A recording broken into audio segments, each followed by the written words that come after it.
The Russian president's warned militarist rhetoric in the Middle East and an attack on Iran could lead to a catastrophic war in the region. Dmitry Medvedev's statements came during the joint press conference with his German counterpart.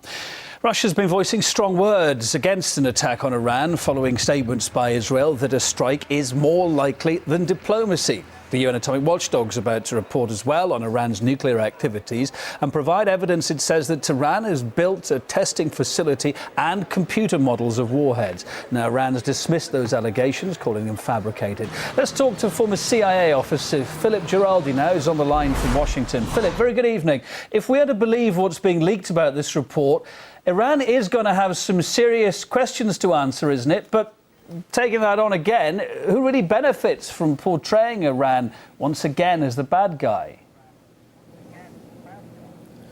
Well, I think in this case it's quite clear that it's the United States and Israel that are basically trying to turn the heat up on Iran. And I would be very skeptical about this report that's coming out from the International Atomic Energy Agency, because the IAEA doesn't really have any intelligence capabilities of its own. And if it's relying on reports that are coming from other people, I would rather suspect those reports are coming from the United States and Israel. So it's an endless cycle of trying to prove the unprovable in this case. Does Iran have a bomb? No. Does Iran have the intention to get a bomb? No one knows that except the Iranian leadership. So I think this is a false situation that's being overhyped in an effort to get some political leverage out of it. Of course, Philip, on the eve of this report, we cast our minds back to 2003 and that report about Iraq and those supposed WMDs, that evidence that came forward. And yet, of course, at the end of the day, it was all proved to be false. As a former intelligence officer yourself, could you explain how there could be such a large mistake? And, of course, I guess that's cast a lot of shadows over any further official findings like we're going to see tomorrow too, isn't it? Well, that's true, and the problem is with the world of intelligence. I mean, it's sometimes referred to as smoke and mirrors for reasons that are very clear. The problem is that you may have a piece of evidence of some kind, but that piece of evidence is subject to your interpretation as to what it means. When they saw aerial photographs in Iraq showing certain things, they interpreted those photographs to mean something which was not correct.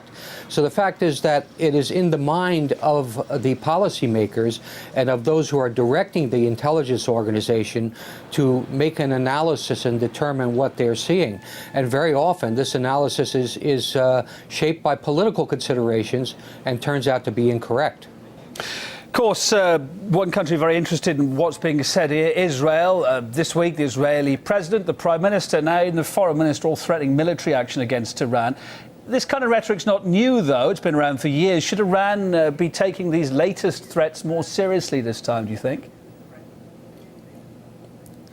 I think they should be taking it more seriously because it seems to be a more consistent pattern. The debate in the Israeli cabinet earlier this week was half of the cabinet was in favor of war with Iran as long as the United States started the fighting, and the other half was in favor with Israel starting the fighting. And of course, if Israel starts the fighting, the United States will get involved. So it's basically the same formula. I think that the Israeli government is behaving extremely irrationally because even many senior former officials in the Israeli government admit that Iran poses no military threat to Israel.